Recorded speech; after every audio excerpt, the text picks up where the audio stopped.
Morning class, welcome your business studies video. Business studies के अंदर हम लोग हमारा ऑर्गेनाइजिंग चैप्टर कर रहे थे class.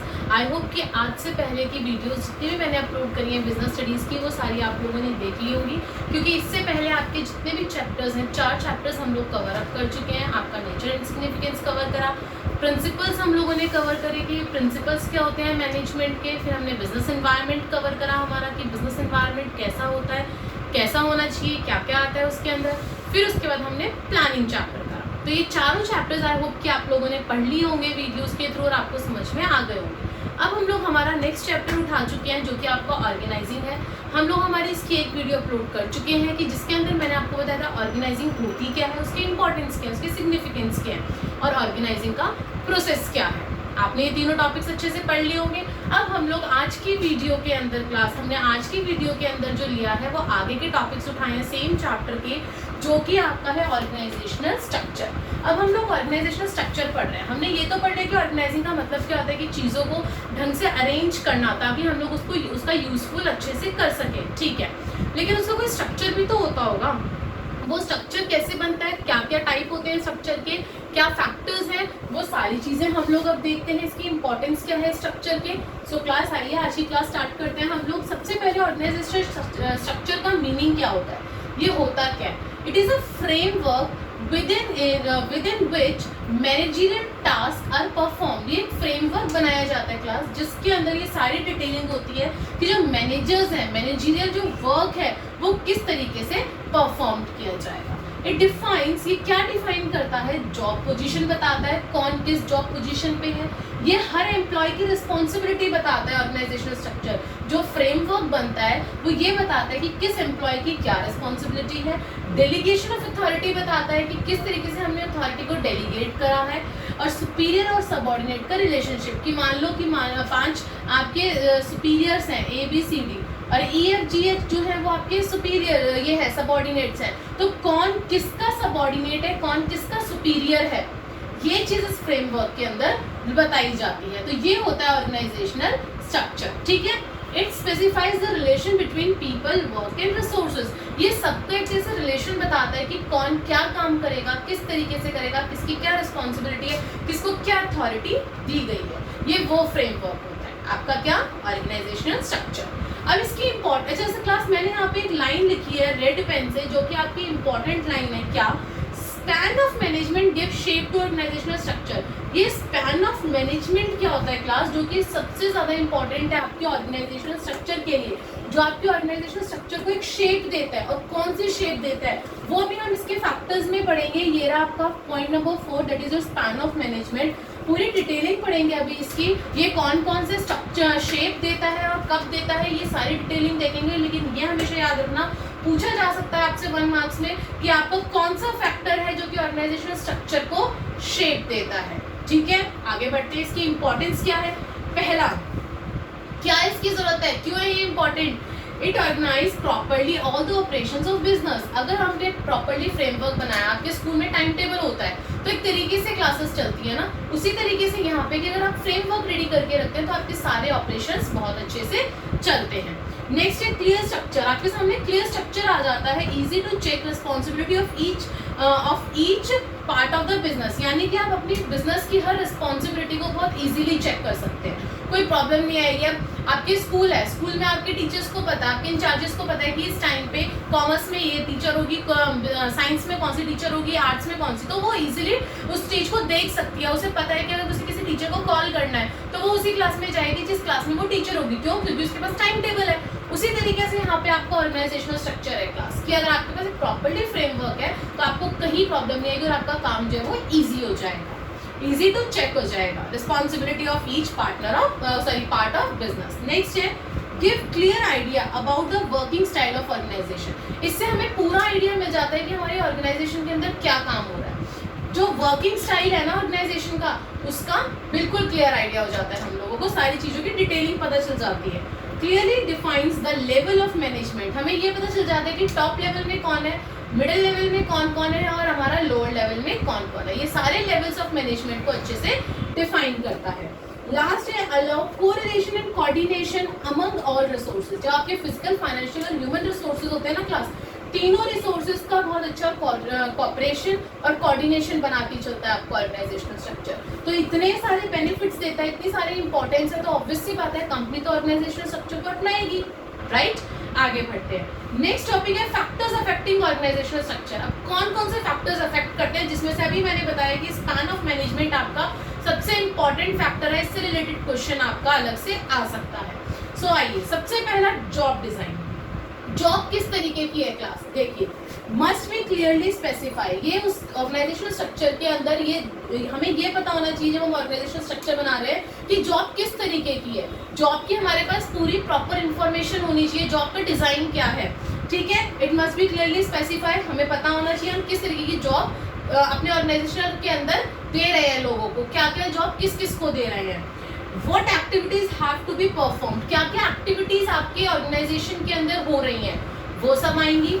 Define the contents of the job, और जॉब के जितने भी कंटेंट्स है वो सारे डिफाइन किए जाएंगे। तो ये जो जॉब डिजाइन होता है ना, इसके अंदर ये सारी चीजें आती हैं, और ये सब आपका ये पहला फैक्टर है जो ऑर्गेनाइजेशनल स्ट्रक्चर को अफेक्ट करता है। अगर ये सब, अब देखो एक बात बताओ, घर में अगर लाइट नहीं आ रही, आपके एग्जाम्स चल रहे हैं, इन्वर्टर है नहीं, तो क्या वो लाइट जो है वो आपके एग्जाम्स को इफेक्ट नहीं कर रही है ना, वो एक फैक्टर हुआ ना आपके एग्जाम्स के लिए इंपॉर्टेंट। उसी तरीके से यहाँ पे बोला गया कि कौन कौन से फैक्टर्स ऑर्गेनाइजेशन को इफेक्ट करते हैं। तो पहला इफेक्ट करता है हमारी जॉब डिजाइन। जॉब डिजाइन यानी कि किस तरीके की जॉब है, उसकी पूरी डिटेलिंग मेंशन होनी चाहिए।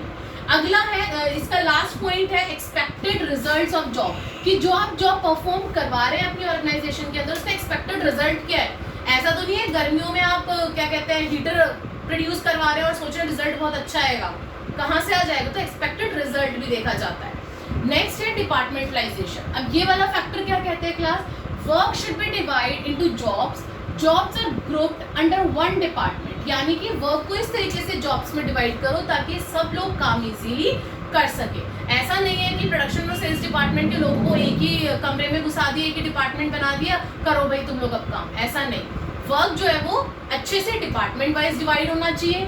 कीप इन माइंड में रखो, ओनली सिमिलर और related job should be grouped under one department to be specialisation. मैंने यही बताया ना कि प्रोडक्शन और सेल्स डिपार्टमेंट ऐसा नहीं है कि अलग अलग उसके क्या कहते हैं जॉब्स के लोगों को आप एक ही उसमें घुसा दो डिपार्टमेंट में। सिमिलर जो जॉब्स हैं उनको एक डिपार्टमेंट में डालो, रिलेटेड जॉब्स और सिमिलर जॉब्स दोनों जो हैं एक, मतलब एक तरह से ये कहना चाह रहे हैं कि जैसे 11th कॉमर्स के बच्चे हैं तो ये नहीं कि कॉमर्स के बच्चों को आपने साइंस में भेज दिया, कुछ को आर्ट्स में भेज दिया कि हमारे पास रूम नहीं है भाई तुम लोग उनमें चले जाओ उनमें पढ़ लो, ऐसा नहीं होता ना। कॉमर्स का अलग सेक्शन होता है, उसमें बच्चे अलग होते हैं, साइंस का अलग होता है उसमें अलग बच्चे होते हैं, आर्ट्स का अलग होता है उसमें अलग बच्चे होते हैं, इसी तरीके से होता है ना। तो वही चीज़ यहाँ बोल रहे हैं कि ऑर्गेनाइजेशन के अंदर जो है वो अलग, हर एक अलग जॉब का अलग डिपार्टमेंट होना चाहिए। ऐसा नहीं होना चाहिए कि आप सारी चीज़ों को मिक्सअप कर दो। नेक्स्ट फैक्टर क्या बोल रहे हैं, डेलीगेशन ऑफ अथॉरिटी।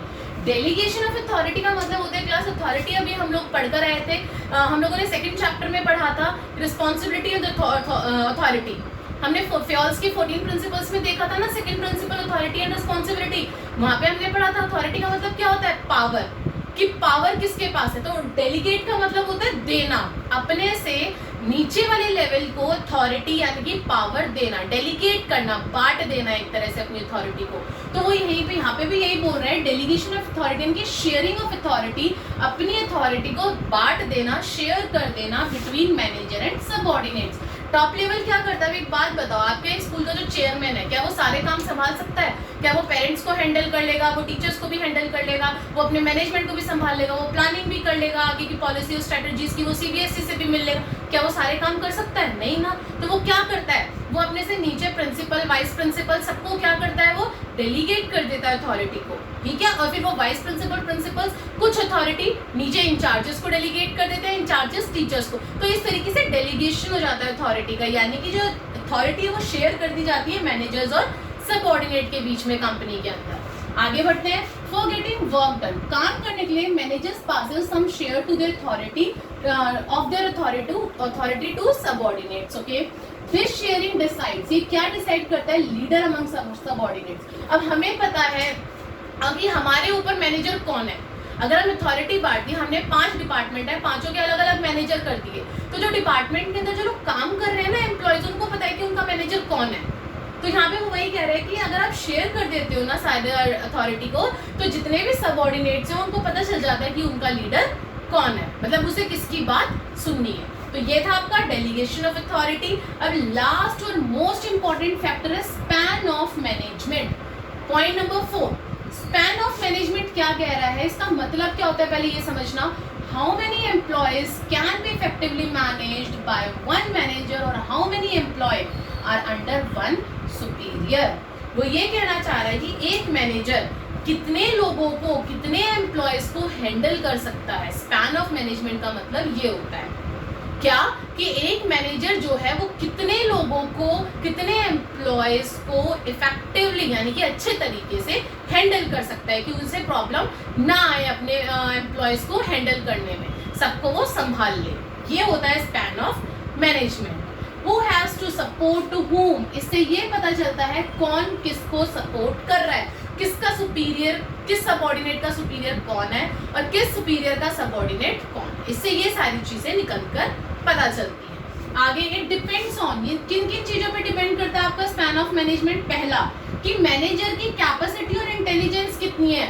अगर बहुत इंटेलिजेंट है और कैपेसिटी है उसमें, मतलब ये लगा लो कि वो शॉर्ट टेम्पर्ड नहीं है, वो संभाल सकता है लोगों को, एम्प्लॉयज को, तो उसको मैक्सिमम एम्प्लॉयज दे दिए जाएंगे कि भाई आप संभाल सकते हो, आपकी कैपेसिटी है, इंटेलिजेंस ज़्यादा है, आपका लेवल, दोनों चीज़ें अच्छी हैं, तो आप मैक्सिमम लार्ज स्पैन संभालो। देखो मैनेजर स्मार्ट और इंटेलिजेंट हुआ तो लार्ज स्पैन होगा और मैक्सिमम सबऑर्डिनेट होंगे उसके अंदर। नेक्स्ट है trust of manager in their employ.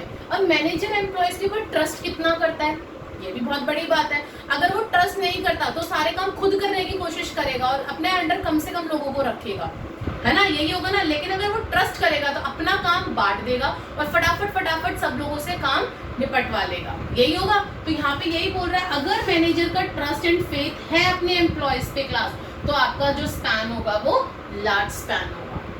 Next है थर्ड, एम्प्लॉयज इंटेलिजेंस लेवल। अब एम्प्लॉय का, अभी ऊपर तो हमने मैनेजर का इंटेलिजेंस लेवल देखा था, एम्प्लॉयज का मुझे इंटेलिजेंस लेवल देखोगे। अब आज के टाइम पे इतना ऑनलाइन सब कुछ सारी चीजें चल रही है, ठीक है।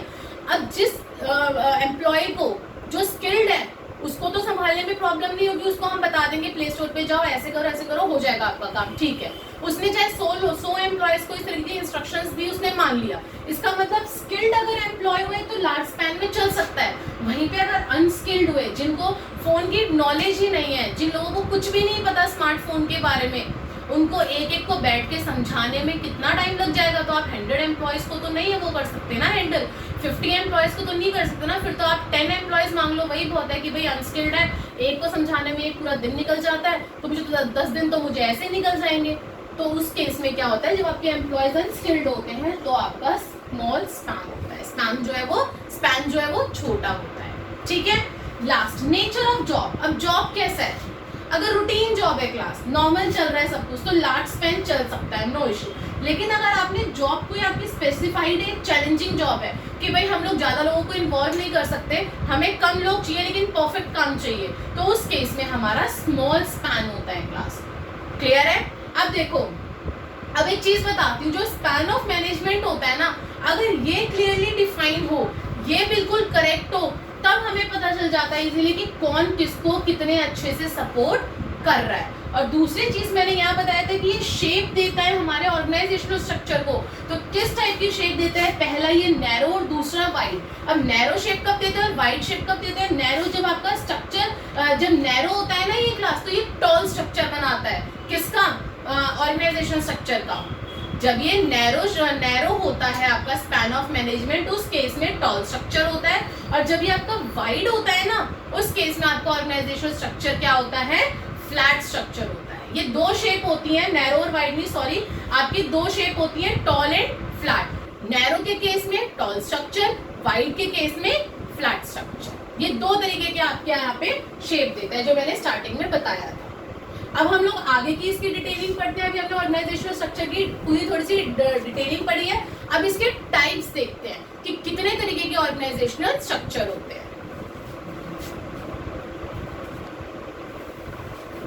यस क्लास, अभी हम लोगों ने देखा कि ऑर्गेनाइजेशनल स्ट्रक्चर क्या होता है, ऑर्गेनाइजेशनल स्ट्रक्चर के फीचर्स क्या हैं, इंपॉर्टेंस क्या है। अब मैंने आपको बोला था कि अब हम लोग देखेंगे इसके टाइप्स कितने होते हैं। दो तरीके के ऑर्गेनाइजेशनल स्ट्रक्चर होते हैं क्लास। एक होता है फंक्शनल स्ट्रक्चर, जो भी हम पढ़ने वाले हैं। इसके बाद पढ़ेंगे हम डिविजनल स्ट्रक्चर। दो तरीके के स्ट्रक्चर होते हैं। तो पहला स्ट्रक्चर हम लोग स्टार्ट करते हैं क्लास फंक्शनल स्ट्रक्चर।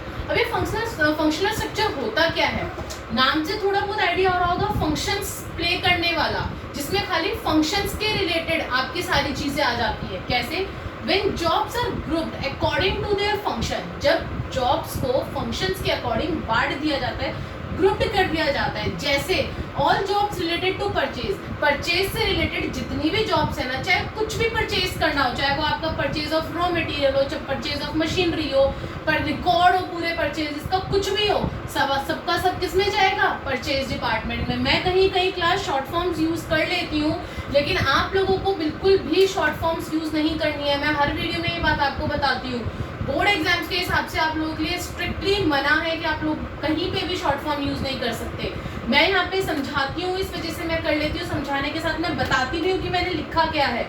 सिर्फ इसी वजह से मैं यहाँ पे शॉर्ट फॉर्म लिख देती हूँ, लेकिन बार बार बोल रही हूँ कि आप लोगों को नहीं लिखना। मार्क्स रिडक्ट हो जाएंगे, चाहे वो हाफ मार्क्स कटे, चाहे वो 1 मार्क्स कटे आपके शॉर्ट फॉर्म के हिसाब से। ठीक है, चलिए।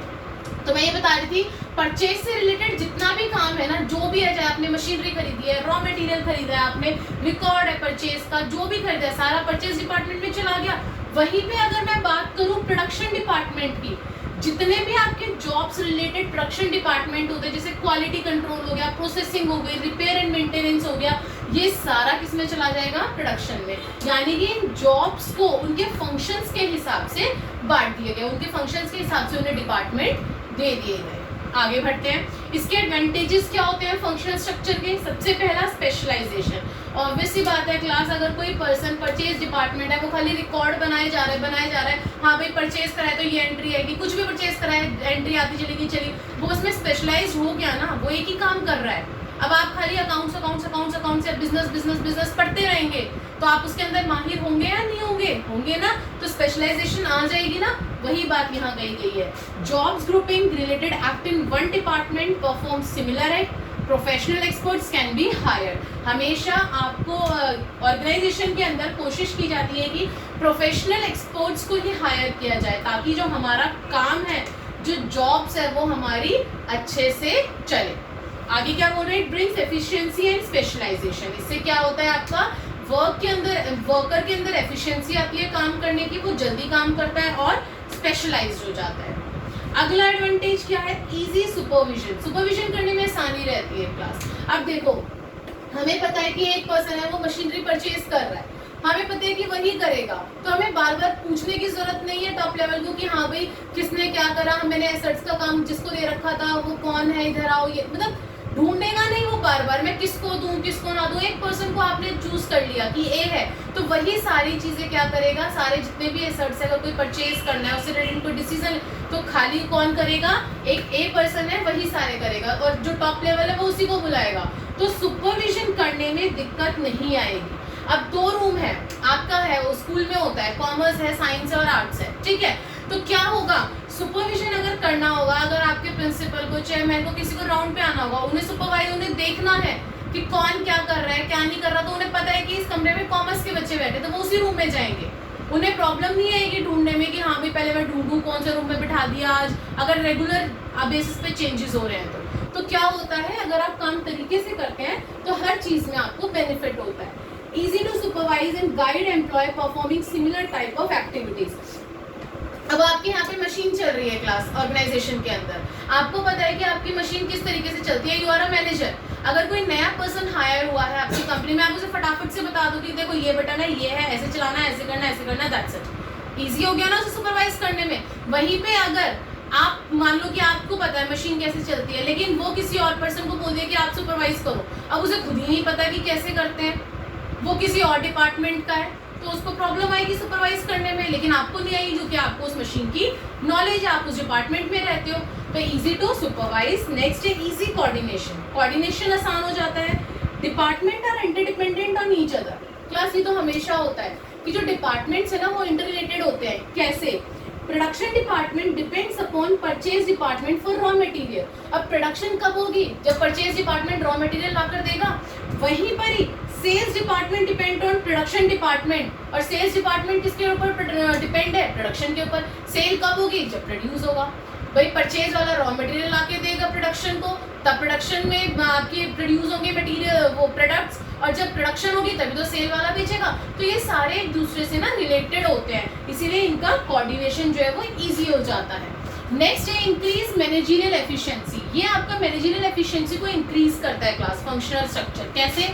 Manager of one department perform same function again and again. अब वही मैनेजर जो मैंने बताया कि नए नए पर्सन हायर हो रहे हैं, उन्हें मशीन चलाना बता रहा है, सुपरवाइज कर रहा है कि ऐसे ऐसे करो, 4 बटन है वो दबेंगे, उसके बाद ऐसे करना है, ऐसे सुपरवाइज कर दिया, तो वो क्या हो गया? उसकी एफिशिएंसी इंक्रीज हो गई ना, उसकी खुद की एफिशिएंसी इंक्रीज हो रही है। बताते बताते वो खुद उसमें स्पेशलाइज होता जा रहा है कि हाँ भाई वो आग बंद, फिर उसके बाद तो वो बैठे बैठे बता देगा कि यहाँ पे ये बटन है मशीन का, यहाँ पे ये है, ऐसे करना है, फर्स्ट स्टेप ये, सेकंड स्टेप ये, थर्ड स्टेप ये, आपकी मशीन स्टार्ट होता है ना। तो मैनेजर की एफिशिएंसी बार बार same function again and again repeat करने से एफिशिएंसी इंक्रीज हो जाती है। This makes them specialise and improve efficiency. Next है इफेक्टिव ट्रेनिंग। ट्रेनिंग इफेक्टिव हो जाती है क्लास कैसे? Easy to give training, employ have to perform same functions in one department. Training भी आप इजीली दे पाते हैं। अगर आप अपने एम्प्लॉय से, मान लो कि आपको पता है आपका एम्प्लॉय किस तरीके से सीखता है चीज़ों को, तो आप उसे उसी तरीके से सिखाओगे। लेकिन अगर दूसरे डिपार्टमेंट के एम्प्लॉयज़ को सिखाना है, आप उनको नहीं जानते हो, आपको ये नहीं पता कि वो कितनी देर में समझेंगे, कैसे समझाना है, कैसे बताना है, तो प्रॉब्लम आएगी। लेकिन अगर सेम डिपार्टमेंट में आप लोग उनको ट्रेनिंग दे रहे हैं, have to perform same function in one department, एक ही डिपार्टमेंट में बार बार सेम चीज़ की ट्रेनिंग दे रहे हैं, तो क्या होगा? ट्रेनिंग ऑटोमेटिकली इफेक्टिव हो जाएगी क्लास। आगे give training to that function only, वो सिर्फ उसी फंक्शन की ट्रेनिंग देते हैं मैनेजर्स। क्लियर है? तो ये थे एडवांटेज कि हाँ हमें बहुत सारे फायदे हैं, सुपरवाइज करने में आसानी होती है, कोऑर्डिनेशन हो जाता है, स्पेशलाइजेशन आ जाती है, मैनेजर की एफिशिएंसी बढ़ जाती है आपकी, और इफेक्टिव ट्रेनिंग हो जाती है। अब ये थोड़ी है हर चीज़ के एडवांटेजेस ही होंगे, कुछ डिसएडवांटेज भी तो होंगे ना। तो फंक्शनल स्ट्रक्चर के डिसएडवांटेजेस देखते हैं अब हम लोग। सबसे पहला, difficult in achieving organisational goal, department become specialise in their own way only. वो सिर्फ अपना देखेगा हर department. Fails to see prospectus of whole organisation and other department. वो ये भूल जाएगा कि भाई हम एक ऑर्गेनाइजेशन के अंदर काम कर रहे हैं, हम अलग अलग डिपार्टमेंट नहीं है जो एक दूसरे से लड़ते जा रहे हैं, हमें ऑर्गेनाइजेशन का गोल अचीव करना है, हमें एक दूसरे के साथ मिलकर चलना है ताकि हम लोग ऑर्गेनाइजेशन को प्रॉफिट अर्न करवा सकें। नेक्स्ट है decrease in coordination, department think only of their sole benefit. हर डिपार्टमेंट सोचता है यार हम लोग अच्छा काम करके देंगे तो टॉप लेवल जो है ना वो हमें बोलेगा कि हाँ भाई तुमने बहुत अच्छा काम किया, हमें बेनिफिट होगा। हम लोगों को वो हो सकता है बोनस भी दे दे या फिर कोई इंसेंटिव्स भी दे दे, हमें होता है ना। तो आप लोग क्या करते हो टीचर्स के साथ? नहीं नहीं हम टीचर का काम करेंगे, इतना अच्छा काम करके देंगे कि टीचर ना हमें एक्स्ट्रा मार्क्स दे देगी, होता है ना। हम इतनी अच्छी प्रोजेक्ट फाइल बना के देंगे, हमें एक्स्ट्रा मार्क्स मिल जाएंगे। वही कंपनी के अंदर और ऑर्गेनाइजेशन के अंदर होता है क्या कि कोऑर्डिनेशन के अंदर ना कमी आ जाती है, डिक्रीज हो जाता है। Does not show interest in other department. वो लोग दूसरे डिपार्टमेंट में अपना इंटरेस्ट शो करना छोड़ देते हैं। डिपार्टमेंट हेड्स एटीट्यूड, कई बार डिपार्टमेंट हेड के अंदर एटीट्यूड भी आ जाता है। अगर प्रोडक्शन डिपार्टमेंट का जो एम्प्लॉयज हैं बहुत अच्छी वो कर रहे हैं, प्रोडक्शन कर रहे हैं, एक दिन में 100 यूनिट्स प्रोड्यूस कर रहे हैं क्लास, और क्वालिटी बहुत बढ़िया, तो उसके अंदर एक एटीट्यूड आ जाता है, देखो भाई मैं काम करवा रहा हूँ, मैं सुपरवाइज कर रहा हूँ, देखो मेरे अंडर रहते हुए मेरे वर्कर्स कितना अच्छा काम कर रहे हैं। तो ये जो एक नेगेटिव एटीट्यूड आता है ना, ये गलत होता है ऑर्गेनाइजेशन के लिए।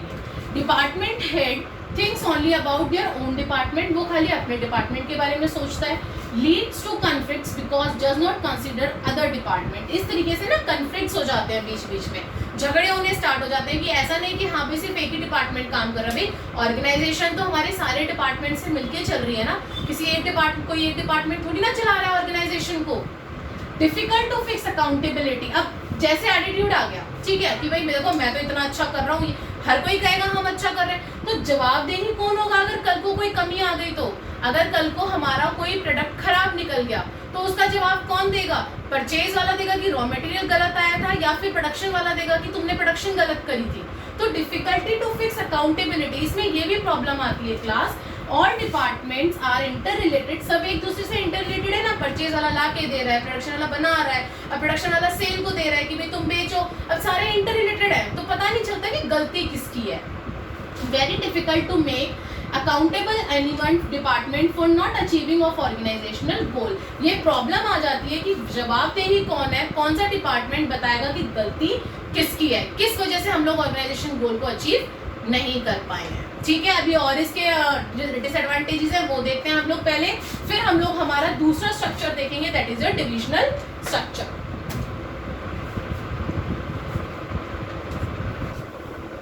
यस क्लास, अभी हम लोगों ने हमारे डिसएडवांटेजेस देखे। अगला डिसएडवांटेज देखिए, इनफ्लेक्सिबिलिटी। हम लोग फंक्शनल स्ट्रक्चर के डिसएडवांटेज देख रहे थे, तो फंक्शनल स्ट्रक्चर का नेक्स्ट डिसएडवांटेज है इनफ्लेक्सिबिलिटी। इनफ्लेक्सिबिलिटी कैसे होती है?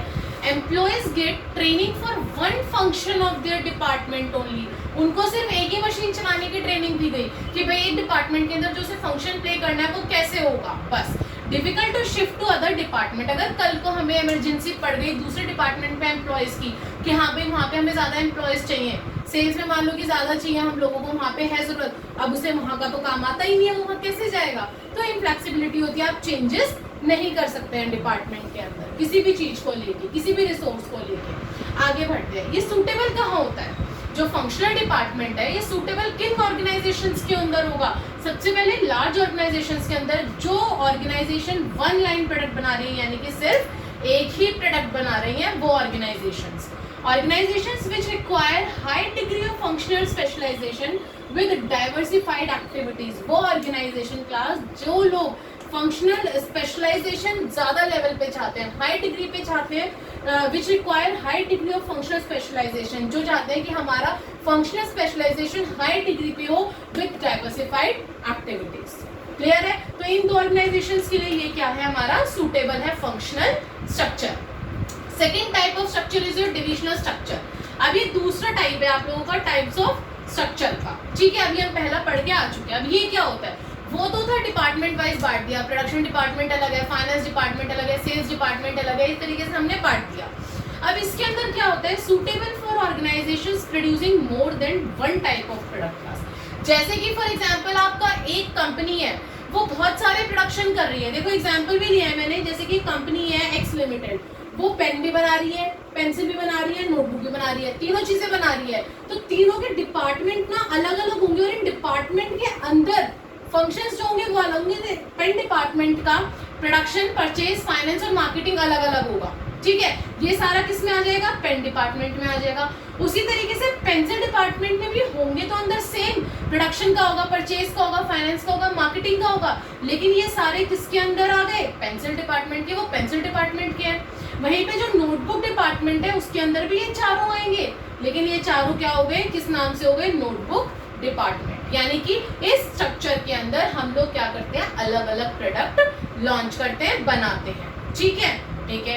Activities related to one product one department. एक प्रोडक्ट एक डिपार्टमेंट कहलाता है। एक पूरा प्रोडक्ट जो है ना वो पूरा ही एक डिपार्टमेंट कहला जाता है यहाँ पे, मतलब ये उससे बड़ा होता है class.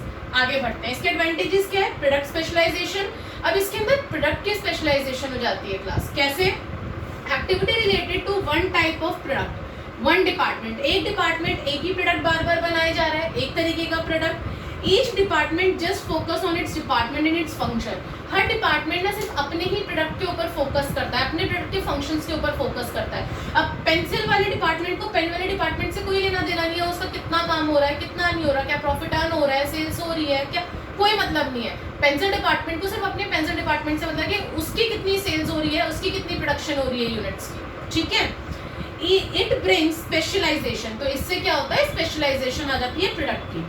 Next, fast decision making. अब देखो उसमें क्या है, जो हमारा फंक्शनल था उसमें सारे डिपार्टमेंट्स को पहले बैठना पड़ेगा, बातचीत करनी पड़ेगी, तब डिसीजन लिया जाता है, चाहे एक ही प्रोडक्ट का हो। लेकिन यहाँ पे क्या है कि लोगों को अथॉरिटी दे दी जाती है कि अलग अलग अपना वो होता है पूरा पावर, कि अगर पेंसिल डिपार्टमेंट को कुछ चेंजेस करने हैं तो वो कर सकता है। उसे पेन डिपार्टमेंट से बात करने की जरूरत नहीं है, उसे नोटबुक डिपार्टमेंट से बात करने की जरूरत नहीं है, वो अपने डिसीजन खुद ले लेगा। तो इसलिए फास्ट डिसीजन मेकिंग होता है। No department is depend on other department. यहाँ पे कोई एक दूसरे के ऊपर डिपेंड नहीं है। पहली चीज, no need to discuss on anything with other department. हमें कुछ भी दूसरे डिपार्टमेंट से डिस्कस करने की जरूरत नहीं है। It leads to fast decision. अब पेंसिल डिपार्टमेंट को अपना रॉ मटेरियल लाना है तो वो पेन डिपार्टमेंट से थोड़ी ना पूछेगा कि भाई मैं ले आऊँ या नहीं ले आऊँ, वो चुपचाप जाएगा और अपना ले आएगा, अपना काम कंटिन्यू करेगा। तो फास्ट डिसीजन मेकिंग होता है। नेक्स्ट है accountable. No interdependence on department, interdependent नहीं होते हैं। So easily any department can be hold responsible for non accomplishment of objective. अब देखो, अगर ये पूछा जाएगा पेंसिल डिपार्टमेंट से कि भाई तुम लॉस में क्यों जा रहे हो, तो सिर्फ वही रेस्पॉन्सिबल होगा, वो जवाबदेही होगा, वो अकाउंटेबल होगा। यहाँ पे हमें पता है कि किस डिपार्टमेंट में हम लॉस में जा रही है हमारी ऑर्गेनाइजेशन और किसको जवाब दे रहे हैं। यहाँ पे सब इंटरडिपेंडेंट नहीं है एक दूसरे के ऊपर। यहाँ पे पेन पेंसिल के ऊपर डिपेंड नहीं है, पेंसिल नोटबुक के ऊपर नहीं है। जहाँ पे लॉस हुआ वो जवाब देगा, तो अकाउंटेबल होता है। फ्लेक्सिबिलिटी होती है क्लास, फास्ट डिसीजन मेकिंग होती है कि हम लोग इजीली फास्ट डिसीजन मेकिंग ले लेते हैं। Decision of one department does not effect on other department. कभी भी एक डिपार्टमेंट का जो डिसीजन होता है ना, वो दूसरे डिपार्टमेंट के ऊपर इफेक्ट नहीं करता। पेंसिल डिपार्टमेंट है, रॉ मटेरियल एक्सेस में ले आए, वेस्ट हो गया, खराब हो गया, तो पेन डिपार्टमेंट थोड़ी ना उसका जवाब देगा। कौन देगा? Pencil department. और हमें पता है कि पेंसिल डिपार्टमेंट ने गलती करी है, तो क्या होता है, अकाउंटेबल भी हमें पता चल जाता है कौन है। और दूसरा फ्लेक्सिबिलिटी। नेक्स्ट है एक्सपेंशन एंड ग्रोथ। अब new department can be added without disturbing other department. अब मान लो ये पेन पेंसिल नोटबुक बना रहे थे, अब ये लोग ज्योमेट्री का भी अलग से खोलना चाहते हैं, ये लोग ज्योमेट्री की प्रोडक्शन करना चाहते हैं, ये कंपनी जो एक्स लिमिटेड है। तो ये कोई इन तीनों से डिस्कस नहीं करेगा, इन तीनों से कुछ नहीं पूछेगा, इन तीनों को छेड़ेगा भी नहीं। ये अपना एक नया डिपार्टमेंट खोल लेगा, that is your geometry department. ये कहेगा अब ये जो मेरा अलग से डिपार्टमेंट है ना, इसके अंदर फंक्शंस रन करवाओ और अपना अलग से डिपार्टमेंट्स इनके बना के आपने यही चारों प्रोडक्शन, परचेज, फाइनेंस, मार्केटिंग और अपना काम स्टार्ट कर दो। इससे क्या हुआ, ऑर्गेनाइजेशन की ग्रोथ भी हुई और एक्सपेंशन भी हुई। एम आई राइट? तो ये थे एडवांटेजेस हमारे क्लास डिविजनल स्ट्रक्चर के। वहीं पे इसके डिसएडवांटेजेस क्या कह रहे हैं? डिसएडवांटेजेस ऑफ डिविजनल स्ट्रक्चर, पहला मोर रिसोर्सेज रिक्वायर्ड। अब देखो हर किसी के लिए अलग अलग रिसोर्स चाहिए, पेन डिपार्टमेंट को अलग चाहिए, पेंसिल को अलग चाहिए, नोटबुक, हर डिपार्टमेंट को अपना अपना अलग अलग रिसोर्स चाहिए। तो क्या होता है कि इसके अंदर रिसोर्सेज बहुत ज़्यादा लग जाते हैं हर डिपार्टमेंट के। ईच डिपार्टमेंट इंडिपेंडेंट यूनिट, भाई हर कोई इंडिपेंडेंट है, सबको रिसोर्स चाहिए, अपना रॉ मटेरियल चाहिए। Each department require all resources, और सबको सारे रिसोर्सेज चाहिए। ह्यूमन रिसोर्स भी चाहिए, फाइनेंस रिसोर्स भी चाहिए आपका, और फाइनेंशियल रिसोर्स भी चाहिए सॉरी क्लास, और आपका वो भी चाहिए, क्या कहते हैं, फिजिकल रिसोर्स भी चाहिए। सबको सारे रिसोर्सेज चाहिए अलग अलग। आगे प्रोडक्ट फोकस डिपार्टमेंट, ये सिर्फ प्रोडक्ट के ऊपर फोकस करता है, इसकी सबसे बड़ी कमी होती है क्या? Each department focus on their product only. Pencil department सिर्फ अपने बारे में सोचेगा कि भाई मेरी पेंसिल की सबसे ज़्यादा बिक्री होनी चाहिए, ताकि जो हमारा टॉप लेवल है ना, वो हम लोगों को वाहवाही दे, हम लोगों को इंसेंटिव्स दे, हम लोगों को बोनस दे। तो वो सिर्फ अपने प्रोडक्ट के बारे में सोचते हैं। Does not see themselves as part of common organisation. वो ये नहीं सोचते कि भाई हम भी एक ऑर्गेनाइजेशन के पार्ट हैं, कॉमन है, कॉमन ऑर्गेनाइजेशन के पार्ट है। नहीं, वो लोग अपने प्रोडक्ट के बारे में ज़्यादा सोचते हैं। नेक्स्ट है conflict on allocation of resources. अब मान लो कि रॉ मटेरियल आया, ठीक है, कुछ ऐसा रॉ मटेरियल है या कोई ऐसा रिसोर्स है जो इन तीनों में कॉमन है, तीनों में यूज होता है। अब ये लोग उसके लिए लड़ना स्टार्ट कर देंगे, नहीं हमें ज़्यादा चाहिए, हमें ज़्यादा, तो कंफ्लिक्ट्स होना नॉर्मल सी बात है। तो ये थे हमारे डिसएडवांटेजेस डिविजनल स्ट्रक्चर के। अब ये सूटेबल का है, जैसे हमारा फंक्शनल स्ट्रक्चर उन ऑर्गेनाइजेशंस के अंदर सूटेबल था जहाँ पे हमें सिर्फ वन लाइन ऑफ प्रोडक्ट बनाना है।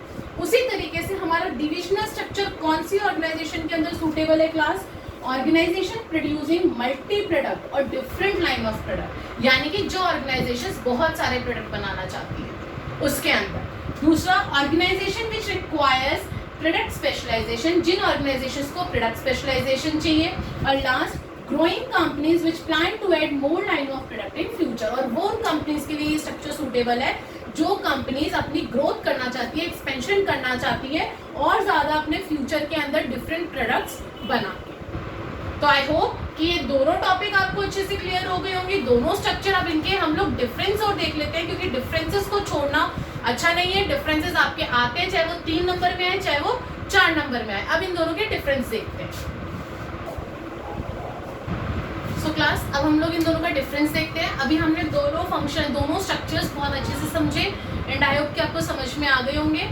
आइए, बार बार बोल रही हूँ, हर डिफरेंस में बताती हूँ, हर कंपैरिजन में बताती हूँ कि बेसिस याद करना बहुत ज़रूरी है। बेसिस जो है ना डिफरेंस के, वो आप लोगों को पता होने चाहिए, क्योंकि अब जो क्वेश्चन आता है वो बेसिस के रिगार्डिंग आता है, ना कि डायरेक्ट बोल देते हैं कि डिफरेंस बिटवीन लिखो भाई फंक्शन और डिविजनल स्ट्रक्चर।